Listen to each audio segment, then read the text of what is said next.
The sun had fallen behind the distant ridges, spilling molten amber across the endless prairie, turning every blade of grass into a whispering flame.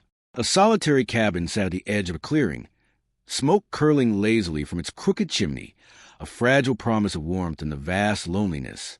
She appeared on the horizon like a tremor of sorrow, her small frame wrapped in a shawl too thin to shield her from the chill of loss. Her hands clutched a satchel, but it was not the weight of possession she carried. It was the hollow ache of a life abruptly severed. She was a teacher, barely 28, eyes swollen from tears, and the man who had been her husband was gone, taken by fate with a cruelty she had never imagined. Her steps faltered as she reached the cabin, the wooden door looming like a threshold between despair and refuge. She rapped lightly, almost apologetically, as if her grief might shatter the quiet inside. The door opened slowly, revealing a man as steady and silent as the hills themselves. Jesse, broad-shouldered, with hands calloused from labor and eyes that held the patience of centuries. He did not speak at once. He simply regarded her with a gaze that measured both her sorrow and the resilience she carried despite it. "I'm a teacher, and I lost my husband today. Will you let me stay with you?" she whispered, the words trembling like fragile birds released into the wind. He stepped aside without a word, gesturing to the cabin that smelled of cedar, fire smoke, and the faint tang of leather. Inside, the firelight flickered over worn floorboards and the simple furniture of a life lived quietly, deliberately. She entered, and with each tentative movement, the room seemed to absorb her grief, cradling her in warmth and safety she had not known she could feel again. He did not rush her, did not ask questions that might have shattered her composure. Instead, he offered the steadiness of presence, a silent promise that here, for the first time since the world had taken her husband, she could breathe without fear. Days unfolded slowly, each dawn painting gold across the cabin, and each dusk folding shadows into the corners of the room.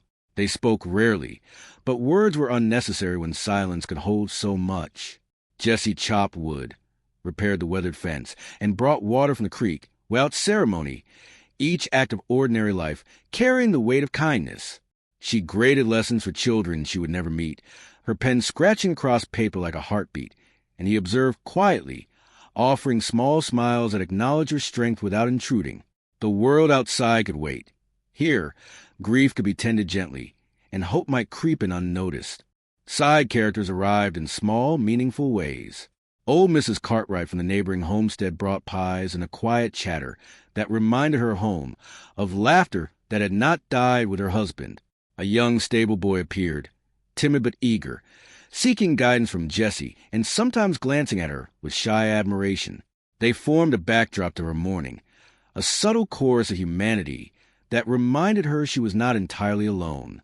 One evening, a storm swept across the plains, wind rattling the cabin, rain hammering the roof in a relentless cadence. She sat close to the fire, shivering, a fragile island amid the tempest. Jesse knelt beside her, his hand covering hers with warmth that seeped through her bones. No words came, only the steady presence that anchored her in the chaos. Her breath caught, and she realized she had begun to lean on him, not out of necessity, but because he saw her, saw the courage beneath her grief, the bravery in her trembling frame. Lightning split the sky, illuminating the cabin in stark brilliance. The firelight flickered across his rugged face, and she caught the unspoken in his gaze. Admiration, patience, longing restrained by respect.